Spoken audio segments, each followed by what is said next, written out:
شكرا Sereda. Bismillah ar-Rahman ar-Rahim.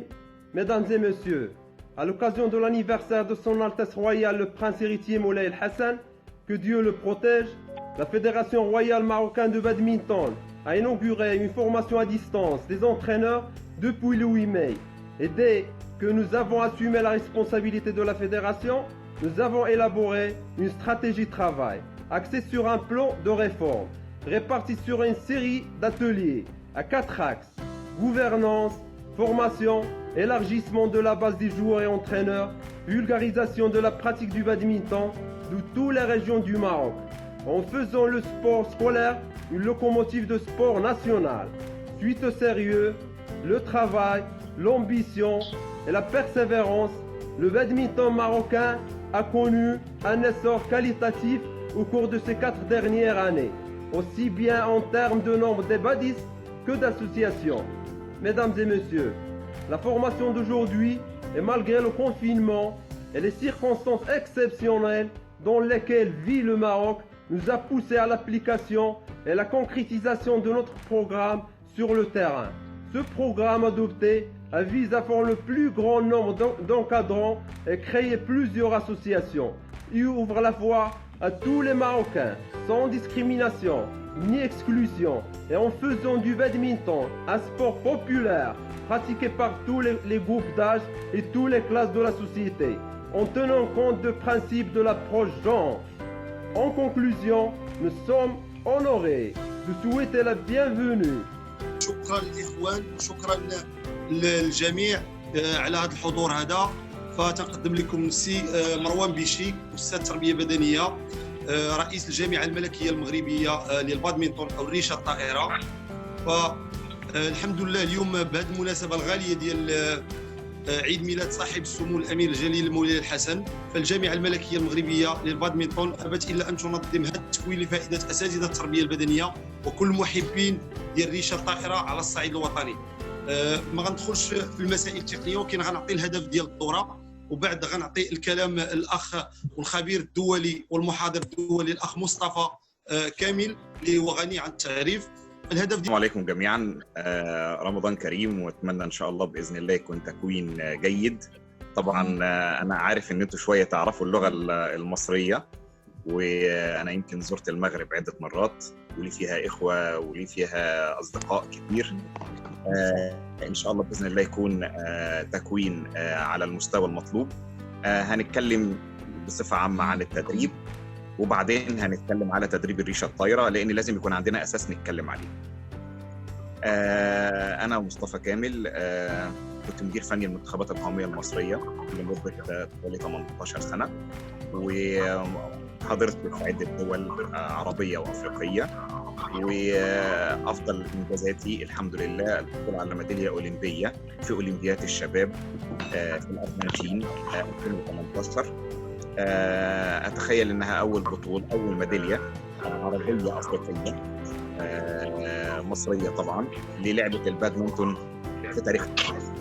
يمكن الريشه الطايره دخلت الاولمبياد سنه 1992 في اول بطوله في برشلونه، ولحد النهارده هي موجوده، منتشره جدا في دول شمال شرق اسيا. يعني هنتكلم على اندونيسيا، هنتكلم على ماليزيا، هنتكلم على الصين، يعني جنوب شرق اسيا بصفه عامه هم المتفوقين فيها جدا. في اوروبا هنلاقي الدنمارك تكاد تكون رقم 1، يليها ويتعادل معها اسبانيا، وشويه ان كان انجلترا.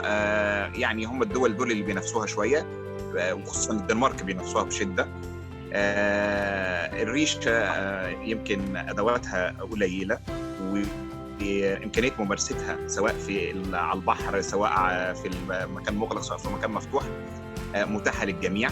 نخش على طول على اركان التدريب.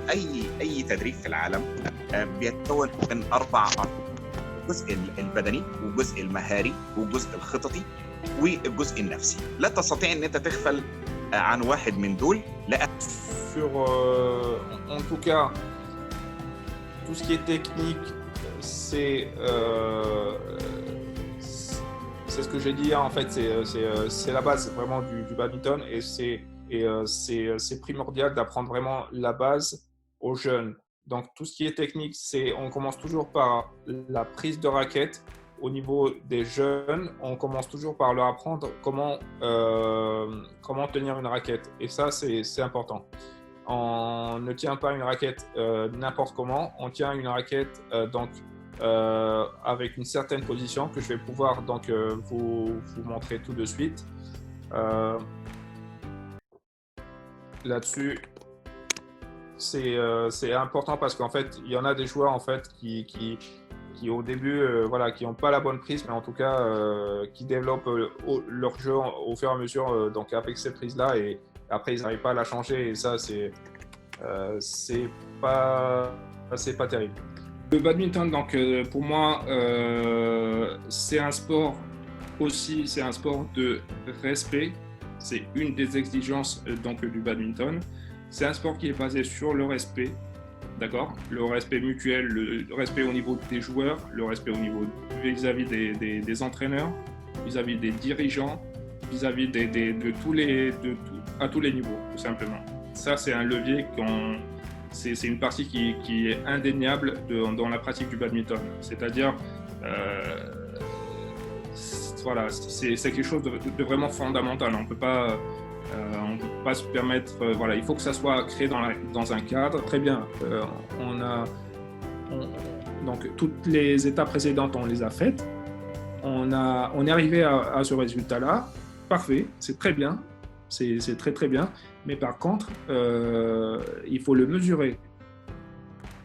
Qu'est-ce qu'on a fait pour arriver à ce résultat et qu'est-ce qu'on peut faire pour aller encore plus loin, à l'étape au-dessus, à l'étape suivante? Quels sont les facteurs de la réussite du projet? المغربي البادمنتون اللي تامن بالسياسه ديال جميع الشركاء ديالو سواء مستشيرين سواء اعضاء سواء محبين اساتذه سواء اي شخص وحنا الان تنوسعوا القاعده ولي باز دو دوني الحمد لله تيتوسعوا لا ديال اللاعبين لا ديال الاوتور لا ديال اللاعبين الدوليين لا ديال اللاعبين القدامى لا ديال يعني جميع وهذا الشيء يمكن لكم تطلعوا عليه عبر الصفحه الرسميه ديال الجامعه. كذلك فيما يخص ليميسيون يمكن لكم تطلعوا عليهم واسمحوا لي الاساتذه اللي يسالوا هذه الاسئله يمكن لكم تطلعوا عليهم على الصفحه الرسميه للجامعه. فيما يخص Je vous informe que le lien d'examen sera publié demain sur la page officielle de la fédération et pour ce soir on va vous communiquer le déroulement de l'examen. Veuillez s'il vous plaît chers participants de remplir une fiche de satisfaction pour nous aider en tant que fédération pour préparer les futures formations. Maintenant, je donne la parole à Monsieur Youssef pour lire une lettre au nom de la fédération. Monsieur Youssef Yebouri. Monsieur Youssef. شكرا سي رضا. برقية ولاء وإخلاص إلى صاحب الجلالة الملك محمد السادس نصره الله. السلام على المقام العالي بالله. يتشرف السيد مروان بيشي رئيس الجامعة الملكية المغربية للبادمنتون بمناسبة الدورة التكوينية للمدربين أصالة عن نفسه ونيابة عن باقي أعضاء الجامعة الملكية المغربية للبادمنتون وباسم أسرة البادمنتون بأن نرفع إلى جنابكم العالي بالله أصدق آيات الولاء والإخلاص المقرونة بالمحبة والوفاء للدولة العلوية الشريفة. مولاي صاحب الجلالة والمهابة، حفظكم الله يا مولاي بما حفظ به الذكر الحكيم وأبقاكم لشعبكم الوفي فخرا وملاذا أمينا وحقق على يديكم الكريمتين ما تصبون إليه من عظيم المنجزات ومن طمأنينة وسلام، وأقر عينكم بولي عهدكم صاحب السمو الملكي الأمير الجليل مولاي الحسن، وبارك في عمر صاحبة السمو الأميرة الجليلة لاله خديجة، وشد أزركم بشقيقكم السعيد صاحب السمو الملكي مولاي رشيد، وفي سائر أفراد الأسرة الملكية الشريفة، إنه سميع الدعاء. والسلام على المقام العالي بالله ورحمته تعالى وبركاته. مروان بيشي رئيس الجامعة الملكية المغربية للبادمنتون خادم الأعتاب الشريفة، حرر بالقنيطرة يوم 23 من رمضان 1441 هجرية. الله يبارك في عمر سيدي.